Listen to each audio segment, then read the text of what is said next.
स्वागत है मित्रों। आज हम बात करेंगे वाक्य भेद का।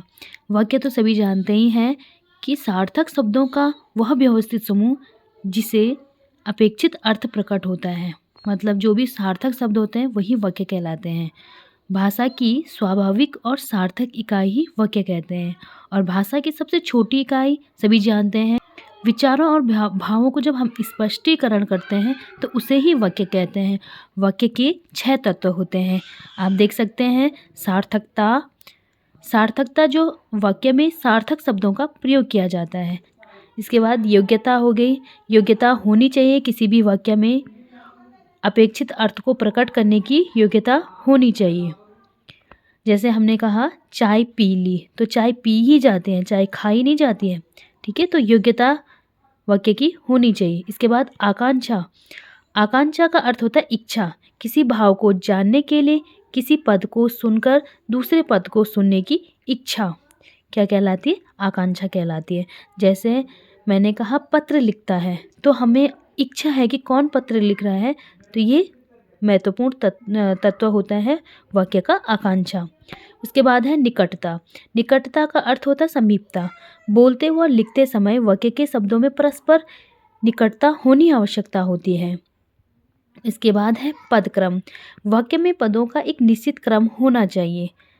जैसे उदाहरण मैंने आपके सामने दिया ही है, चांदनी रात सुहावनी होनी चाहिए, क्योंकि पदों का एक निश्चित क्रम होना आवश्यक है। अन्वय। अन्वय का अर्थ होता है मेल। वाक्य में लिंग, वचन, पुरुष, कारक आदि के अनुसार ठीक ठीक मेल होना चाहिए। बालक और बालिकाएं गए, तो अन्वय एक क्रम होता है, मेल। ठीक है, इस प्रकार से वाक्य के 6 तत्व होते हैं: सार्थकता, योग्यता, आकांक्षा, निकटता, पदक्रम और अन्वय। इसके बाद हम बात करेंगे वाक्य के 2 अंग, उद्देश्य और विधेय। आप जानते हैं उद्देश्य को कर्ता भी कहते हैं, जिसके बारे में हम कुछ बताते हैं। जैसे मैंने कहा किरण पढ़ती है, तो आप समझ रहे होंगे कि यहाँ पे जो किरण है वो एक उद्देश्य है। कभी कभी बड़े वाक्य वाले पद भी क्या होते हैं? कर्ता होते हैं। जैसे मैंने यहाँ पे कहा परिश्रम करने वाला व्यक्ति सदा सफल होता है, तो यहाँ पे परिश्रम करने वाला व्यक्ति यहाँ पे कर्ता है, जिसका यहाँ पे विस्तार किया गया है। दूसरा है विधेय। विधेय मतलब होता है विषय। इसमें उद्देश्य के बारे में कुछ कहा गया है। जैसे यहाँ पे लिखा है कि अनुराग खेलता है, तो जो खेलता है वो क्या है? विधेय है, विषय है। अनुराग क्या है? उद्देश्य, जिसको कहते हैं कर्ता। इसके बाद विधेय का भी विस्तार होता है। यहाँ पे लिखा, उदाहरण के माध्यम से मैं आपको समझाती हूँ कि लंबे लंबे बालों वाली जो लड़की है अभी अभी एक बच्चे के साथ दौड़ते हुए उधर गई, तो यहाँ पे जो विधेय है अभी अभी एक बच्चे के साथ दौड़ते हुए उधर गई। तो आपको ध्यान रखना है छोटे पद और छोटे वाक्य और बड़े वाक्य में किस तरीके से हमने उद्देश्य और विधेय को पहचानना है। अब हम बात करेंगे वाक्य के भेद। वाक्य के 2 भेद होते हैं, अर्थ के आधार पे और रचना के आधार पे। हम अर्थ के आधार पे पहले वाक्य के भेदों को समझेंगे। तो सबसे पहले देखो, विधानवाचक, निषेध, आज्ञा, प्रश्न, इच्छा, संदेह, विस्मय और संकेत। अर्थ के आधार पे 8 भेद होते हैं। अभी हम इसके विस्तार से इसको समझेंगे। विधानवाचक जो होता है क्रिया के करने या होने की सूचना होती है। जैसे मैंने यहाँ पे कहा है राम पढ़ रहा है, तो राम यहाँ पे पढ़ने की क्रिया कर रहा है, तो ये विधानवाचक है। इसके बाद निषेधवाचक, जिनमें कार्य के न होने का भाव होता है।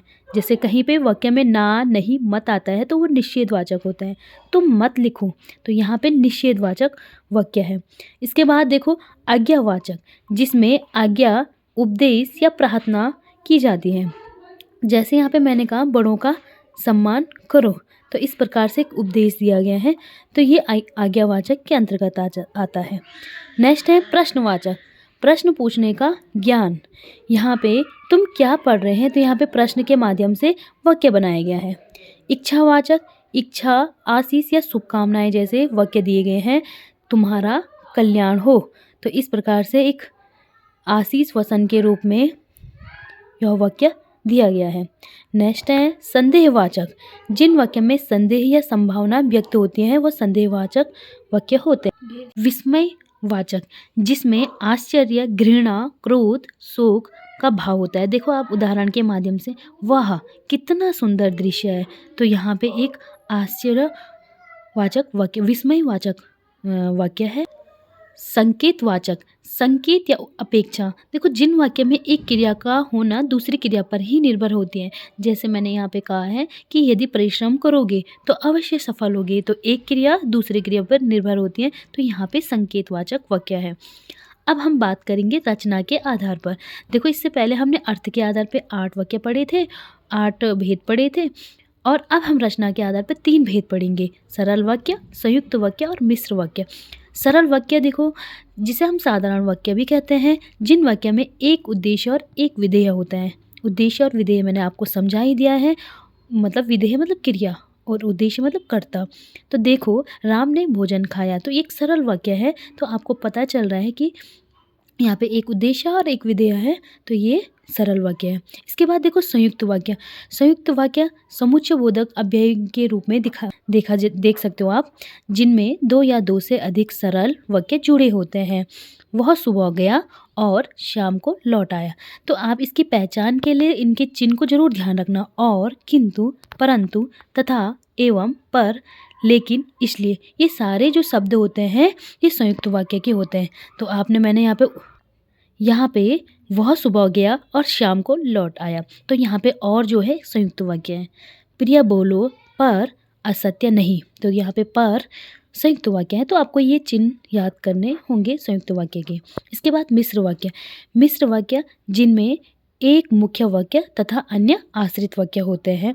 देखो मिश्र वाक्य संयुक्त वाक्य में यही अंतर होता है, लेकिन आप इनके शब्दों या चिन्हों का पहचान लेना, जैसे जो, वह, वे, जितना, जैसे, जब तक, तब तक। उदाहरण देखिए, यदि परिश्रम करोगे तो उत्तीर्ण हो जाओगे।